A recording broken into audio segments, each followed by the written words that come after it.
rely on Hashem? How many rely on me, says Borei Olam? Ki tisa means to raise up. Rosh B'nai Yisrael, the heads of the Jewish people. I want to pick up your heads. I want to get your attention. Everything that's happening in the world today is only to get the attention of the Jewish people. Take a look at the parts of the world that are getting hit hardest by this incredible virus. Most of them are the places where you have the populace of the Jewish people. Hashem is hitting the Goyim in order to get our attention. Because everything that's happening to the Goyim is for the purpose to shake up and wake up the Jewish people. Open up the first pasuk of this week's parasha. Ki tisa et rosh b'nei Yisrael. I want to raise up your heads because I want you to look at me, my children. Look at me. Look at your Father in heaven. I'm crying out to you. I'm calling out to you. Lifkudehem. I want to count you. It's the end of Galut. I want to see how many are left. I want to see who is the final generation that we finally could be Mikabel Pnei Mashiach. And you know what I ask from you? Now that I got your attention, V'natenu ish kofer nafsho. I want you to give me a little bit of your soul. I want you to give me heart. I want you to show me that you still care for me and you're ready to go out for me. So that v'lo yiyeh bahem negef, like this, there should not be, God forbid, a plague on this last moment, bifkod otam, when I count you as the last generation for the final Geulah. My gosh, look at the first pasuk of this week's parasha. Not the second, not the third, not Shishi and not Maftir. The first pasuk. You don't have to find a remez of what's going on in the parasha. The parasha is telling you what's going on in the world. This is because of us. It's crying out, Hashem, ki tisa et rosh. I'm going to use this to raise up your heads that you'll have no choice to look at me, so that I may count you to see who's the ones that are still being counted amongst those that are still ma'amin and boteach b'Hashem. Who is left? The last dance, the last moments. I want to see who I still have on my team, says Borei Olam. So that when you give me that little extra something, when you give me that last stance of teshuvah, at that moment, lo yiyeh negef, there will be no plague on this last round that I count you before I redeem you. Wow, look at this pasuk. Wow, look at what it's telling us. But ladies and gentlemen, listen to me. Open your hearts, because you need to understand the way Hashem works. Hashem works the way a father works with a young child. At first, the father's standing, watching his son, playing on the sidewalk. And the kid is playing with his cars, his toys. The father's smiling at the kid's smiling at the father. And just then, like what sometimes many kids do, the kid gets up and decides he's going to start walking towards the street, towards the gutter. So the boy starts walking towards the street, and the father gets a little bit nervous, a little bit worried. He doesn't want his kid going near the gutter. He doesn't want him to go to a place of danger where there are cars ripping past down the block, one after the next. So the father calls the boy's name. Chaim, come back here. The boy here? The boy listens? No. The son keeps going. So what does the father do? He raises his voice a little bit louder. Chaim, come back here. Don't go there. That's dangerous. Don't go near the curb. There are cars. Careful. Does the son hear the father?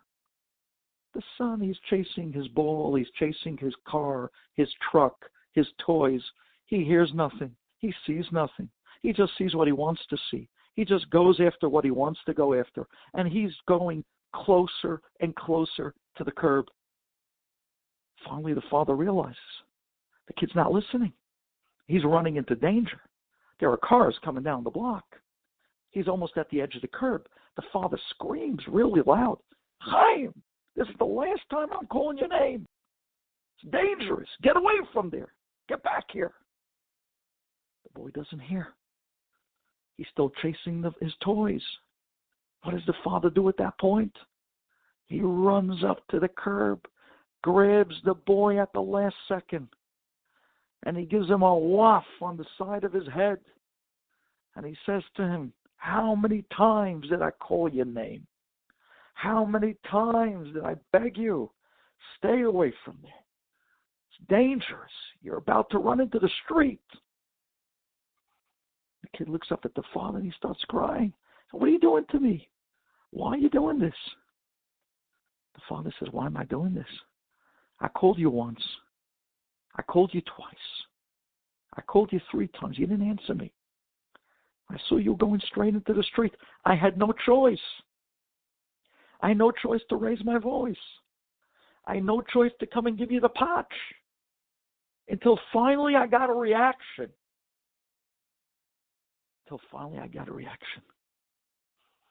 It's amazing how this thing started out, God knows where, in China, in some lab. And it was like, wow, eons away from us. And when we first heard about it, we laughed.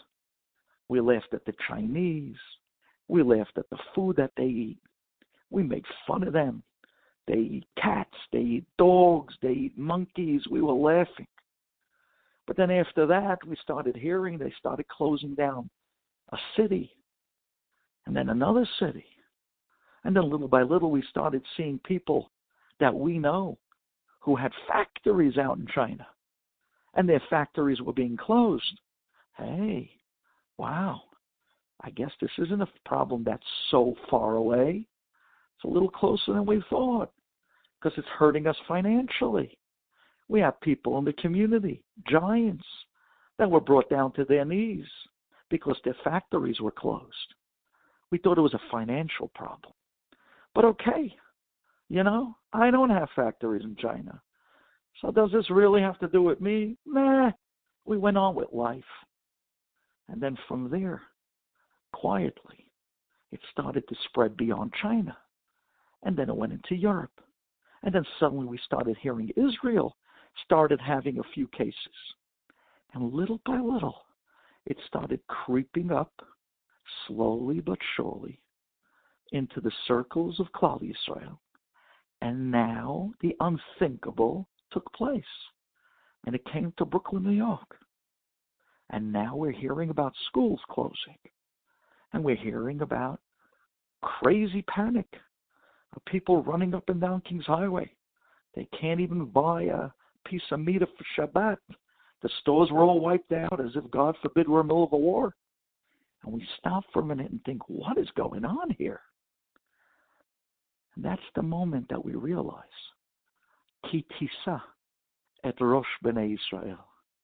The head of the Jewish people were just raised up. We now have no choice. We got to look at Daddy in the eyes. Hashem says, I had to raise up your heads to get your attention, to look at me. But now that you're looking at me, you have nothing to fear. And this is a very important point. Let's not be the stick that hits the dog. You know the famous mashal that you heard many times from the rabbis, that the dog keeps biting at the stick and biting at the stick and thinking it's the stick that's hit. No. There is a hand behind that stick that's giving it the power, it's giving it the swing, the velocity, and the koach to be able to use what is exactly hitting. Let's look at the master. Let's look at the one that's behind this. the one that brought this in the first place. Hashem wants to get our attention. And if it's not as clear to you as the first pasuk in this week's parasha, there's nothing that could be more clearer than that. We don't believe in coincidences.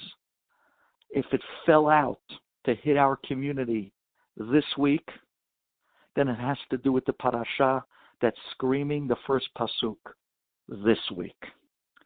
This week Hashem tells us, Ki tisat rosh b'nei Yisrael. I just got you to pick up your head. I got your attention. And if that's the case, then Be'ezat Hashem, that Negev, that terrible plague that you're hearing about, says the pasuk, V'lo yiyeh Negev, lo yiyeh bahem Negev, difkod otam. This is what I wanted. I wanted to get your attention, and now I'm going to protect you from this plague. This is a fantastic idea. What does Hashem want from us right now? He got our attention. Boy, did he get our attention. So now, Hashem, what do you want? So we turn to Dat Torah, and they tell us Borei Olam wants Teshuvah. He wants us to do what the pasuk stated, Kofer Nefesh. Kofer Nefesh means to give from your soul something that will show that we're still from those that are counted Leman Hashem. What is it that we're going to come back with a Teshuvah? A person got to stop and just think for a minute. Go through your daily schedule. Go through your routine. Go through where you're holding now in life and ask yourself, am I still involved in stuff that I know is wrong? Am I still doing things that I know are wrong? If that's the case, now's the time to stop. Now's the time to show a little kofer nafsho, to show, whoa, Hashem, you got my attention. Judgment's going on in the world. I want to show you a teshuvah. I want to show you that I'm stopping. I'm making a big turnaround. I'm coming back towards you. Borei Olam, I'm taking upon myself something that will demonstrate that I am still one of yours. You got my attention. You want teshuvah. I'm going to demonstrate to you that I am still connected and believe and rely in you, Hashem. So what are you walking out with that night? Tonight we're walking out with something. Some sort of a Kabbalah. Something to demonstrate the kofer nafsho. Like this says the pasuk, V'lo yiyeh bahem negev bifkod otam.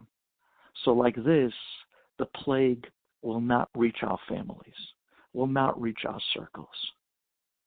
This is bigger than all the cautions and preparations. Don't get me wrong. We need to take all the precautions. And we need to take all and every possible precaution we can. Because chas v'shalom, when these things come to a community, sometimes, chas v'shalom, they could wreak havoc. And sometimes the fear is even more detrimental than the virus itself. And that's why we got to stop and remember who's in charge. And Hashem is watching over us. And Hashem is protecting us. And He wanted to get our attention, and He got it. And He wants us to do teshuvah, and we're starting now to do it for real. V'lo yiyeh bahem negev. And then we could become. We did what we were supposed to do. We reacted in the way that the Torah told us to react. And now I know that Abba, Avinu Shebashamayim, the one that I rely on completely and absolutely, is going to watch over me and take care of me because He's my Father and He loves me. And He does for me even when I don't deserve. And even if I might not be the best Jew in the world, but Hashem's going to protect me anyways. And even if I don't deserve it, He's going to come through for me and protect me and my family. Because when I stop for a minute and I think, all the times in the past that He came through for me and bailed me out, was I worthy then? Close your eyes for a minute and ask yourself, how many things in life that you were given, could you name one that you believe you got because you deserved it? You got your spouse, a wonderful husband, a wonderful wife. You believe you got that because you deserved it? Hashem gave you a house. He gave you a career. He gave you wealth. He gave you a business. He gave you beautiful children. Could you say that you honestly believe you deserved it? Everything we got in life was because Hashem's mercy, even though we didn't deserve it. So if we got so much in the past, even though we didn't deserve it, He can give us and continue to give us, even though we still don't deserve it, because He's Abba. And He loves us, and His mercy is unlimited. That's why He's called El Rahum Hanun. Hare, He's El Rahum Hanun. He's the God of an unlimited mercy, a mercy with no limits. And He does chesed because He's the greatest Baal chesed in the world, who does chesed for those who don't deserve His chesed. Why does He do it? Because He loves us. He's our Father. And anybody who has children knows good and well how a father will soften up for a child, regardless, even if there's no way that they deserve it. But He does it out of absolute love. Hashem is asking us to step up now and have something in hand, some step of teshuvah, to show that we're part of His camp. And if that's the case, He'll draw the line around your home. V'lo yeh negef bifkod otam, the first pasuk in this week's parasha. So He wants teshuvah. And He wants us to make that cheshbon hanefesh and go through our daily lives and figure out, am I still stuck to certain things that I shouldn't be doing? I got to stop them. And if I have issues with the internet, I got to stop it now. And if I have issues being involved with wrong people, I got to stop. And if I'm doing things, saying things, acting in certain ways that I know is wrong, now's the time to stop. Now's the time to show, oh boy, Hashem, I realized, I'm looking around, I see that these are times that are really not simple. I'm going to show to you that I'm stopping what I shouldn't be doing. I want to be counted amongst yours. And that is the moment of calm. That's the moment that you can relax. But what do you mean, Rabbi? I don't deserve it. How do I know? Who says? Maybe I'm not worthy. Were we ever worthy of anything we've gotten in the past? No. But He gave it to us out of love. He'll do this out of love as long as He gets the reaction that He's crying out to Klal Yisrael. What's the reaction? Do you think it's a coincidence that this week happens to be Ki Tisa? The reaction is Ki Tisa et Rosh B'nai Yisrael. Stop, pick up your head, and say, oh my gosh, Hashem, you got my attention. You got me to look up.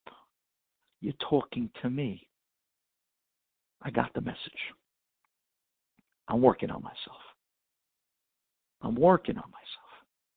That was the story of Purim. Story of Purim, we ended up by a place, by the Hashverosh Seudah. The Jews did the most terrible of Averot. After that, they bowed down to Haman.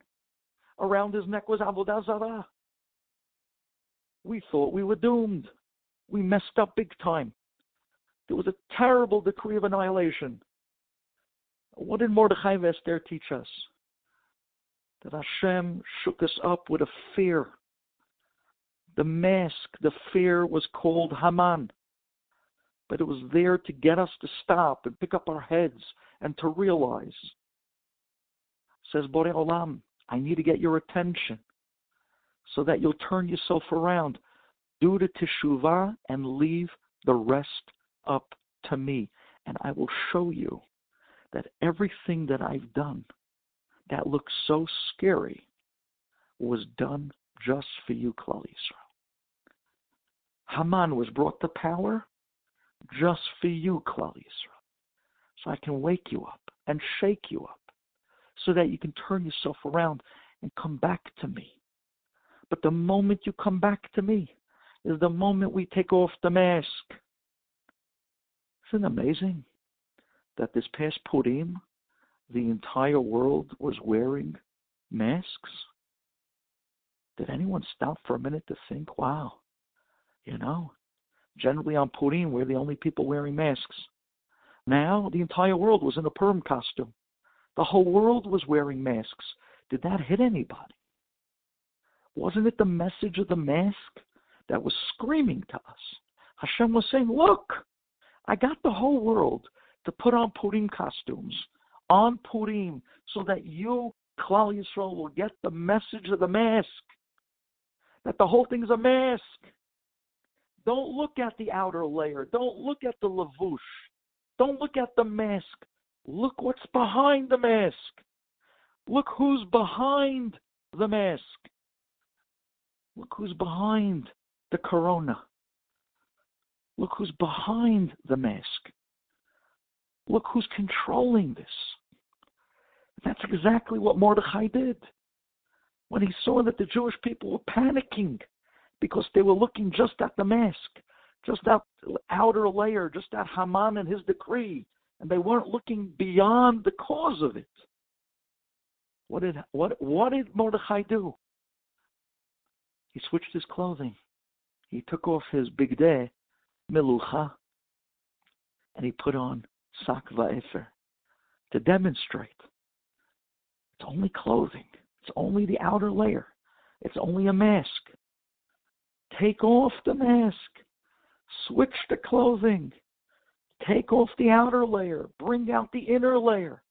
Bring out a teshuvah. The minute he switched his clothing and he started the process of teshuvah, Haman and the outer mask of threat fell off immediately. And suddenly we saw Hashem's hand out in the open. There's no difference from generation to generation to generation. Sometimes Hashem uses this stick. Sometimes he uses that mask.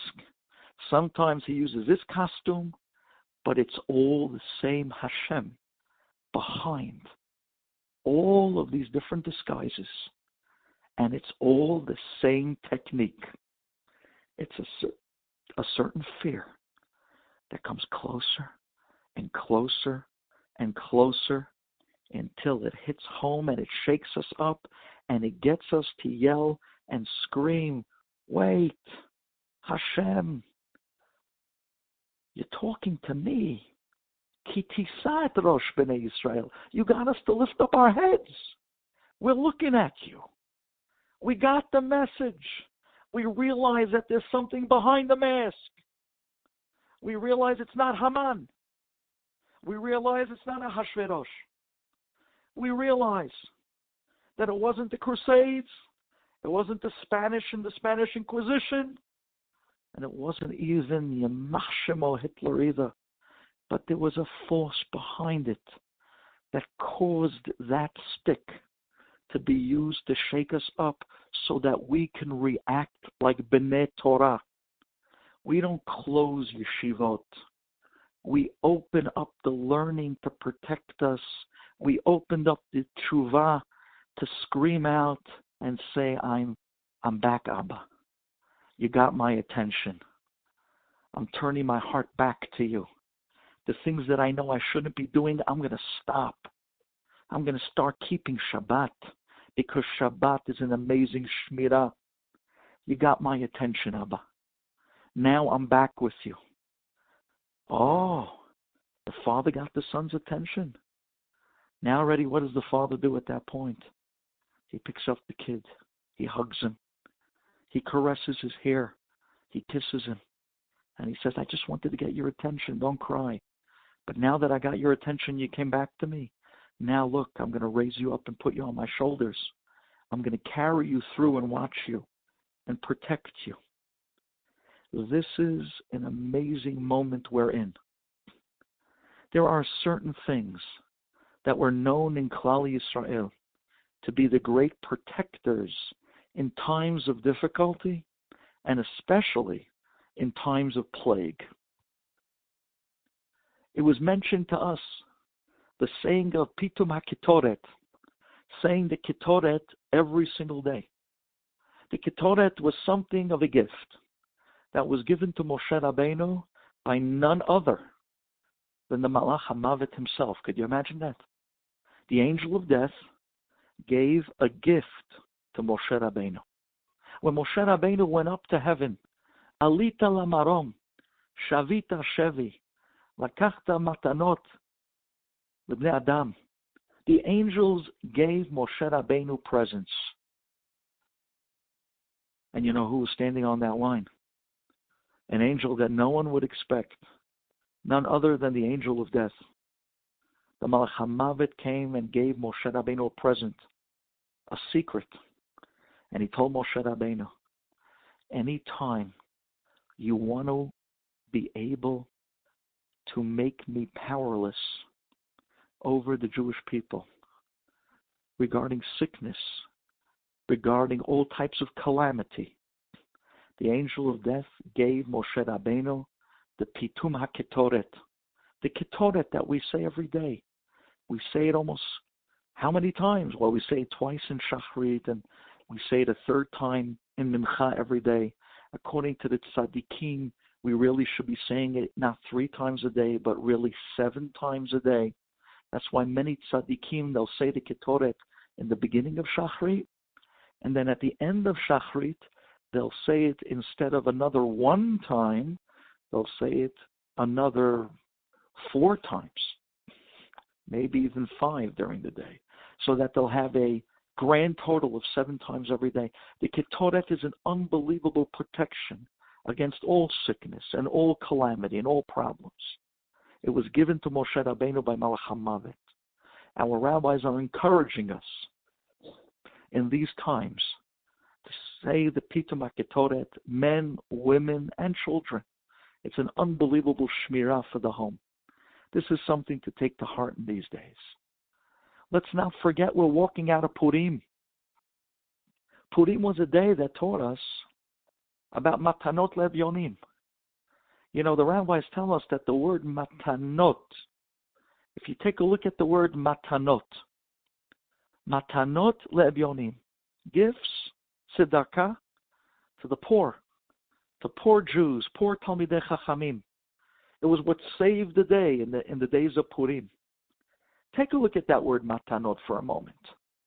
The 2 letters on the outside of the word matanot, it starts with a mem and it ends with a taf. Matanot spells out met.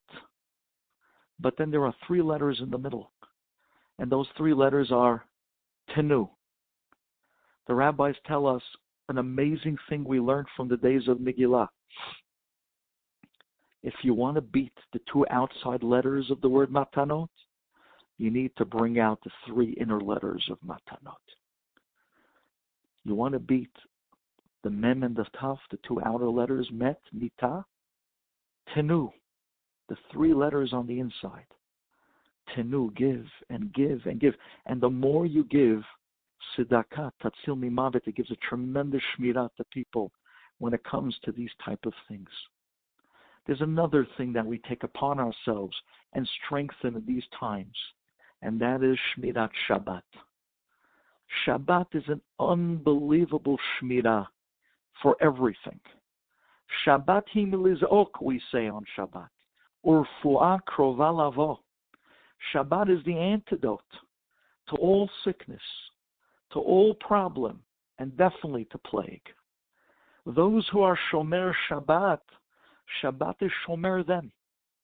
This Shabbat, we got to make an unbelievable accounting. How is Shabbat kept in our homes? I'm not just talking about the kavod of Shabbat in the way that it's not broken, but how is Shabbat kept? Is it honored?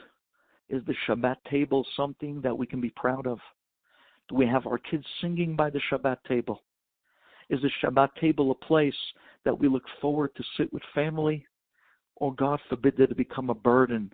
We make kiddush, we eat a little challah, grab a little something, and then everybody gets up the table and goes onto the couch, and they totally walk and turn their back away from the sanctity and the beauty of the Shabbat table.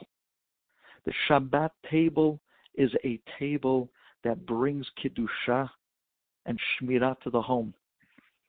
Besides that, it's the secret behind the success of every Jewish family. It's the glue that keeps us together, and it's the shield that protects us as a family from all outside forces of the world.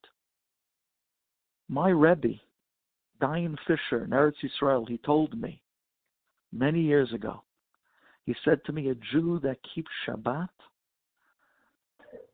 he's so incredibly insulated and protected that my Rebbe used to say, if you read any of these surveys or any of these studies, medical studies, that were done on different peoples in the world, he says those results, those numbers, do not apply to Jews. Because the people that they did the studies on are goyim. They don't have a Shabbat every week. They don't go through a Shabbat every week. And when a Jew goes through a Shabbat every week, he's cleansed, not only on a spiritual level, on a physical level, from all problems, from all choli, from all machla, we should never know. And it protects us. Shabbat himil is ok, urfu'ah krova lavo. It not only brings refu'ah to the person, but it protects a person from all, God forbid, things that could tamper with the refu'ah of people. And therefore, Shabbat is incredible. My Rebbe used to tell me, Jews that keep Shabbat, they're not on the charts of the surveys, of the studies, of all the medical books of the Goyim. Why? Because we have a Shabbat that cleanses us, purifies us, and strengthens us with health. Every Shabbat, every week, every 7 days, the Goyim don't have that, and therefore their numbers and their findings don't apply to a Shabbat observant Jew. Look what Shabbat does for us. Look how it protects. We think we're keeping it. It's keeping us. We think we're shomer the Shabbat. The Shabbat is shomer us in such a tremendous way. This week, we take our Shabbat and we put it under a microscope. We look through it and make sure that not only is it being upkept, not only isn't it being broken, God forbid, and being kept properly, but it's being honored. There's a lot of people that keep Shabbat. They don't turn on lights. They don't carry. They don't, God forbid, turn on any devices. They don't turn on their phone, God forbid. They even know the laws of Borer. They even know the laws of certain eating melachot. And they'll be careful to it, not to break Shabbat. And that's amazing. But that's only 50% of the work. What about the honor of Shabbat? Zachor v'shamor. Not only do we need to be shamor to keep her, but Zachor, we have to remember her honor, her beauty. We come to shul in a suit. We walk to shul in a way that we show honor to Shabbat. We spend the Shabbat, we buy for Shabbat, we spend on Shabbat. The Shabbat table is a place that we make it such a big, important thing, where we bond with the kids and we sing Pizmonim and we get our kids to get up and say Dvar Torah and we make them feel like a star. And we're careful to the talk that we speak on a Shabbat table. So it's not the mundane talk, and it's definitely not gossip, but it's talk of inspiration. It's talk of connection. That's a talk that literally makes families through the Kiddushah Shabbat Kodesh. Shabbat will watch over us if we watch over her. The Shabbat, all different shuls are taking different precautions, and they should. We need to take all the precautions we can. But at the same time, the shiurim and the learning of Torah remains. The tefillah remain. We might split up the minyanim. We'll have an early minyan, and we'll add that to the regular minyan so that we'll have less people in each room. But we're not, God forbid, telling people to stay home. We're telling people to come and stand together in a minyan in shul, maybe in smaller groups, to stay to the precautions. Kol hakavod. We need to do that because that's what the authorities are telling us is the normal and right way to react to today's current situation. Okay, we'll have smaller groups. We'll break up the minyan to 3 different minyanim instead of one big one. But we're praying in minyan. You heard the great Rabbi Reb Gamliel Rabinovich, Shalita. Don't take his words lightly. We took the doctor's words very carefully, and we should. But this rabbi is the Rosh HaYeshiva of the Mikubalim in Jerusalem. We got to take his words very seriously as well. And he got up there on that video clip, and he told everybody. And he didn't mince any words.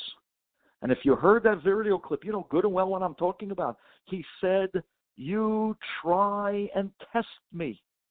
You test my words. You could hold me to what I'm telling you, he screamed.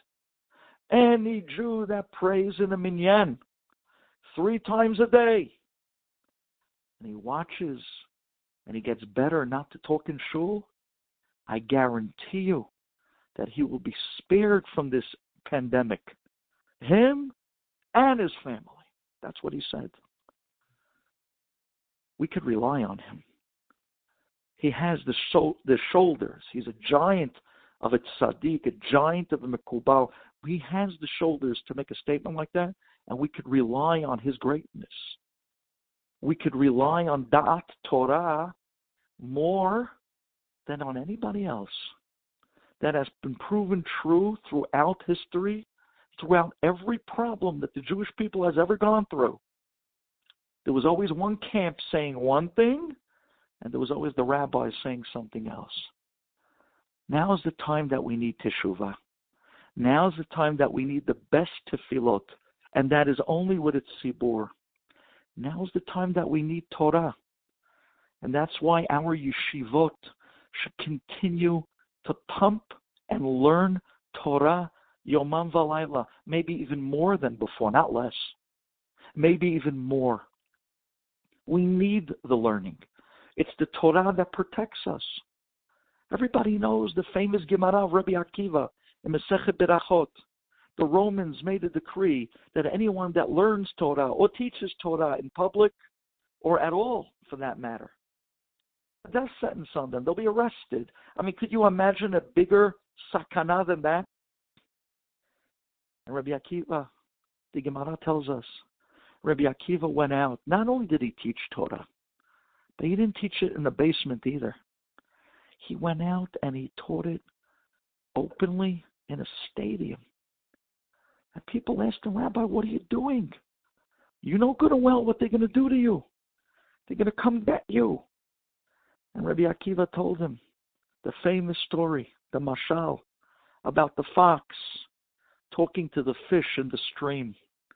And the fox tells the fish, fish, come out here by me, and let's hang out together.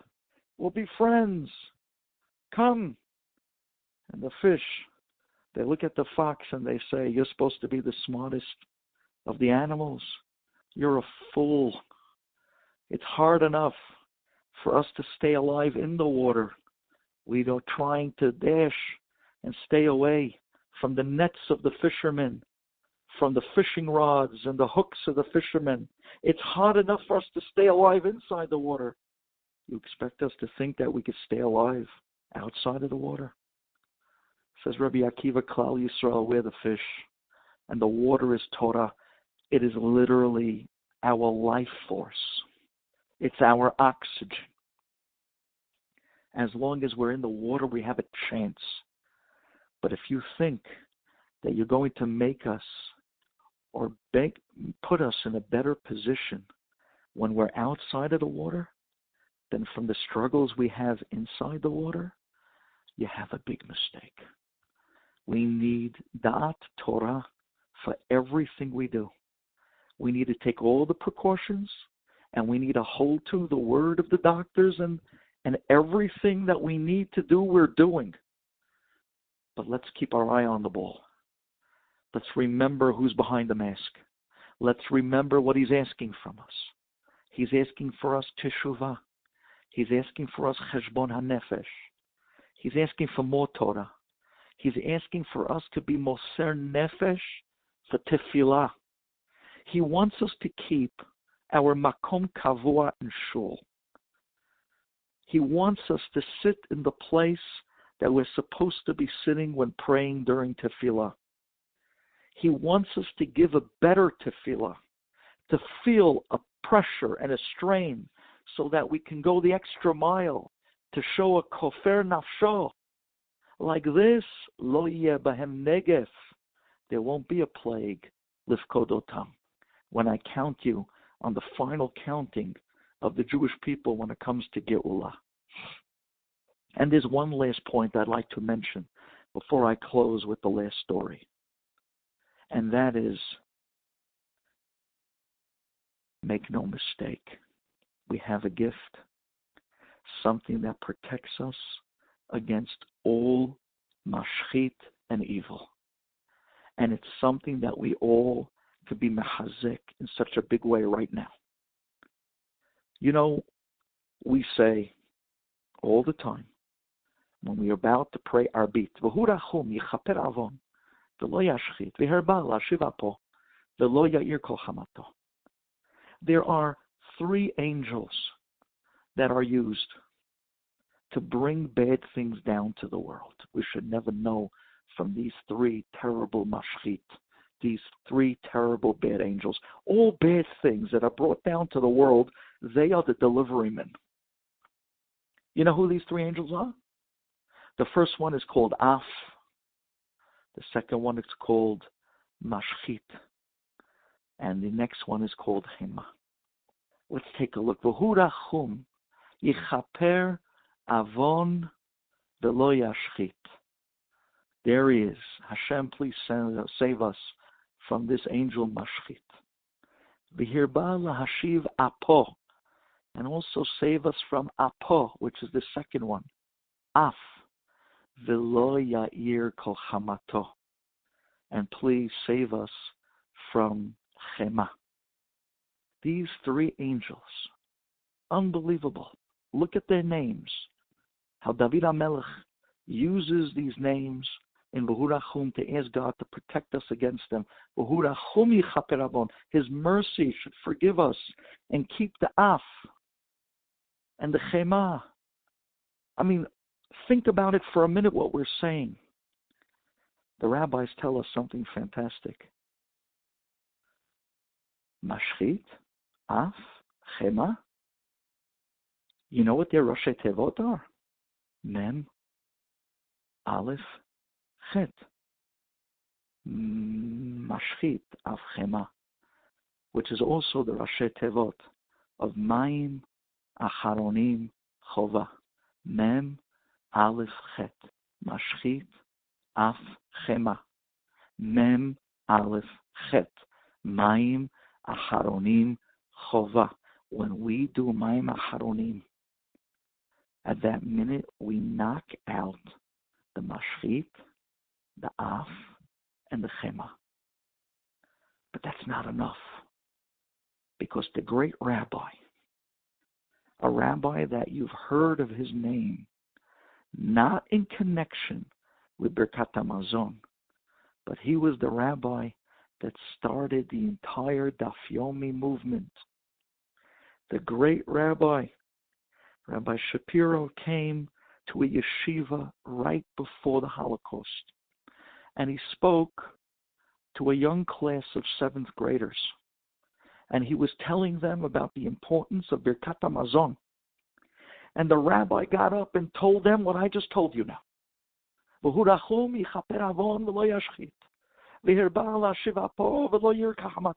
He says, you know what David HaMelech was trying to incorporate in the prayer of Arbi? That God should save us from mashchit, af, and chema. And then he told them, when you do mayim aharonim, you're actually taking that water, throwing it out, and getting rid of mashchit, af, chema. Mayim aharonim chova. The same Rashi Tevot. And then he told the children, and he said, and when a person says Birkat HaMazon inside a Siddur, slowly, word by word, paragraph by paragraph, with Kavanah, out loud, beautifully, the way Birkat HaMazon was meant to be said, he says there's a promise from the Baal HaRokeach, from the time of the Rishonim, from the Baal Aruch HaShulchan, from the time of the poskim of the Aharonim, that anyone that says Birkat HaMazon, word for word, clearly, slowly, the Charon Af has no reshut from Shamayim to come anywhere near that person. And a person could ward off all gezerot, all mahalot, and all issues, as long as they stay to the Mayim Aharonim and Birkat HaMazon, word for word, slowly, inside a Birkon, inside a Siddur, word for word from beginning to end. Says the Baal HaRokeach and the Baal Aruch HaShulchan, the Charon Af is not allowed by heaven to come near that person. When the Rabbi Shapiro finished his speech, there was one boy in this classroom in Berlin that took the speech to heart. And from that day on, from 1933 and on, this boy said Birkat HaMazon inside a little Birkon, word for word. He, a matter of fact, this boy, he would look for reasons to wash. You know, we avoid trying to wash. Oh, gosh, we got a bench. No. He looked for excuses to wash Netilat Yadayim, eat bread, just to get to say another Birkat HaMazon, word for word, with Kavanah, in the best possible way he can, inside a Birkon. And he did it. He did it for years, until 1939, when the Nazis rounded up all the Jews in Berlin, including this boy who was obviously not in seventh grade anymore. Now he was 16, 17 years old. And together with all the people in Berlin, they were stuffed into these cattle cars, and they were brought out to Auschwitz. And it was there that they would put on the death line, and the Nazi general in the front, as they came closer, he was sending them some to the right and some to the left, some to the gas chambers, and some straight to death. And as they were getting closer, there were Nazi soldiers running up and down the line, asking people on the line, different Jews, what did you do for a living? What did you do for a living?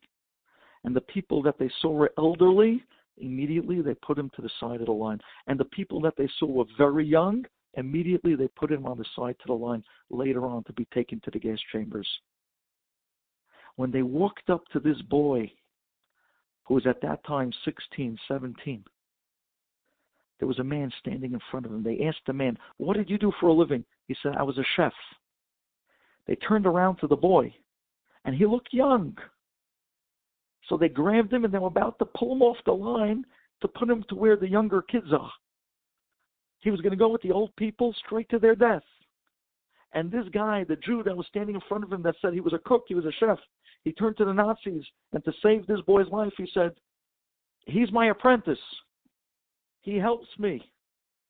And they said, yes, he's the cook's apprentice. They left him on the line. And they continued down the line, pulling off other kids his age, putting them, sending them to death. And this boy lived. Right when they got inside the concentration camp, they took this Jewish guy that claimed he was a chef, and they put him in the kitchen. And they put this boy in the kitchen as his apprentice with him for the next 4.5 years of Gehinnom, when every Jew in the concentration camp was withering away to skeletons with nothing to eat. They were living on potato peels and less, with muddy water. This boy didn't lose a pound.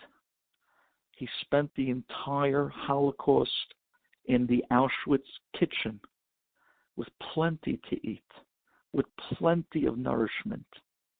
He walked out of Auschwitz the same weight that he walked in, one of the only Jews, because the mashchit, the Charon Af, was not allowed to go near this kid because he took upon himself Birkat HaMazon, B'kavana, word for word, slowly, with feeling, with meaning, inside a Siddur, not Baal Peh.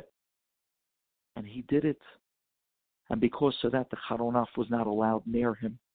Remember, Mem Aleph Chet, Mashchit Af Chema, Mem Aleph Chet, Mayim Acharonim Chova, Birkat HaMazon, word for word, the promise of the Baal HaRokeach, the promise of the Aruch HaShulchan, that the Charon Af cannot come near such a person. Rabotai, listen to me. Open your hearts. It's a time to be cautious, but it's not a time to be scared. Once we get the message, once we've done the teshuvah, once we've answered the call, and we took upon ourselves the Kabbalah, we are automatically back in Abba's arms. And Abba loves us more than we know what love means. And he's going to take care of us, and he's going to watch over us, and he's going to make sure that the Charon Af and the Mashchit comes nowhere near us. We should be Zocheh Be'ezat Hashem to get the message. We should be Zocheh Be'ezat Hashem Ki Tisa, to pick our heads up and say, Abba, I got the message. I'm doing Teshuvah. I'm working on my Birkat HaMazon. I'm working on my Shmirat Shabbat. I'm getting better at my Tefillot. This is what's going to bring us closer. Don't be the person that messages were sent and it went right over our heads. It's time to pick up the message. I just wanted to end off with a story. There's a rabbi, a friend of mine. I got to know him through this story, actually. He's out in Jersey. He told me an amazing thing. The Lubavitcher rabbi told me an amazing thing that took place. He told me that after doing the kiruv that he does, there was one Russian boy that he made religious, while his wife made an American girl religious as well, and they made the shidduch between the two of them. But after people become religious, they leave their old circle of friends, and now their new religious circle, they didn't have too many friends yet, so they were a little bit worried. The wedding is going to be beautiful, but there's not going to be too many people attending. Who's going to make it sameach? Who's going to dance with Chatan and Kala? They don't have too many friends. So the rabbi took upon himself that he's going to make it really something powerful, something levitic. And sure enough, the night of the wedding, the boy got married to the Kala, the Chatan and Kala. They came out of the chuppah. They come into the room. And the rabbi jumps up and he starts running around and he's pulling people out of their chairs. And he's screaming, come on, let's get into it. Chatan and Kala, let's give them a good time. They need our dancing. They need our simcha. And he was pulling, the rabbi successfully pulled everybody out of the chairs except for one old man. And the rabbi came to the old man and said, come on, let's get out of it. Let's jump up. Let's go and dance with the Chatan. And the old man says, Rabbi, I'm sorry, I can't. The rabbi says, why not? Come on. You're not that old. You still have a good kick in you. Come out and dance. And he says, Rabbi, I'm 92 years old. And I want to tell you something. This morning, I just got my Brit Milah. He said, what? 92 years old? What took this long? What happened? The rabbi said, is this a joke? He said, no, Rabbi, this is for real. He said, so what happened? He says, Rabbi, I'm the grandfather of the Chatan. And 2 weeks ago, my grandson came to me and said to me that he loves me, but he just found out what a chuppah is about, and it's Hashem Shechina on Chatan and Kala, and it's the holiest moment of a marriage, and he can't have anybody under the chuppah if they don't have a Brit Milah. And he felt terrible. But he was asking me nicely not to stand under the chuppah with him. And I was so broken. This grandson is the world to me. I'd do anything for him. So, Rabbi, I turned to my grandson and I told him, I'm going to do for you. I'm going to give you a wedding present like no one has ever given. The day of your wedding, I'm going to do a Brit Milah in your honor. And Rabbi, I kept my word. This morning, the mohel showed up, the sandak, I sat on the guy's lap, the whole 9 yards. And I did the Brit Milah for my grandson. And you saw that tonight they rolled me in a wheelchair. And they carried me up under that canopy. And I stood in pain, but with such pride next to my grandson. I did this for him, for his amazing occasion to stand with him under Hashem's canopy. The rabbi was, wow, I cannot believe what you're telling me. Wow. He says, yeah, Rabbi, that's why I'm in pain. I can't dance. The rabbi pulls out an envelope and he rips open the envelope, and on the envelope it says, Lubavitcher Rebbe 1981. He rips open the envelope and he pulls out a dollar bill, and the rabbi turns to the old man and says, listen, in 1981 I was by the big Farbrengen in 770 by the Lubavitcher Rebbe, and when it came time for everyone to go around, the Rebbe would give a dollar bill to each one of the Hasidim, and the Rebbe gave me this dollar bill, and when he gave it to me, he said, Refuah Shalema. I said to myself, there's nobody here that needs it more than you, old man. I want you to have this dollar bill from the Lubavitcher Rebbe, and it'll be for you, Refuah Shalema. The old man takes the dollar bill and he said, this is from the Lubavitcher Rebbe? He said, yes. The old man starts crying. He says, why are you crying? You even know who the Lubavitcher Rebbe is? The old man says, let me tell you something, Rabbi. Over 50 years ago, I came to the United States from Russia. And when I got here, I went to my brother-in-law in Crown Heights. And that night, the day I landed, my brother-in-law took me to 770.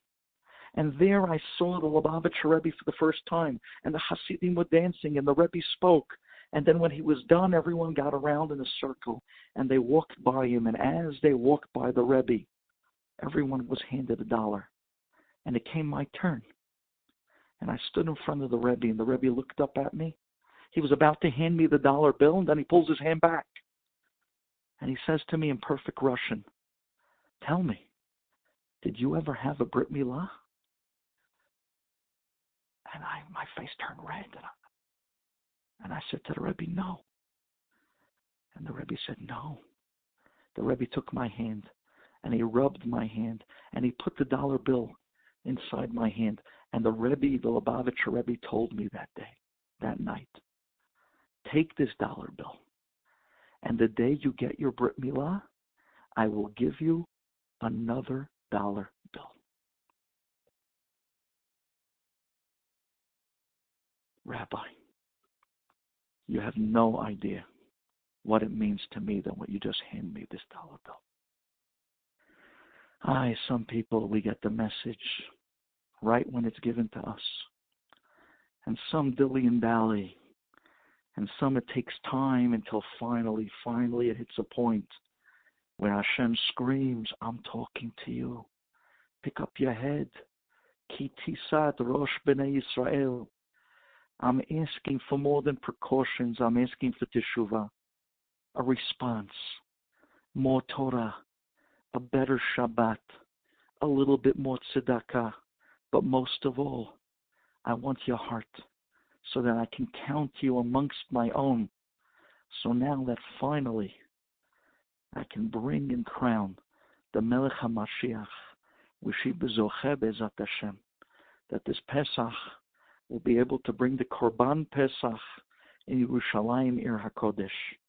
Let's be mechazek each other. It's not a time for fear.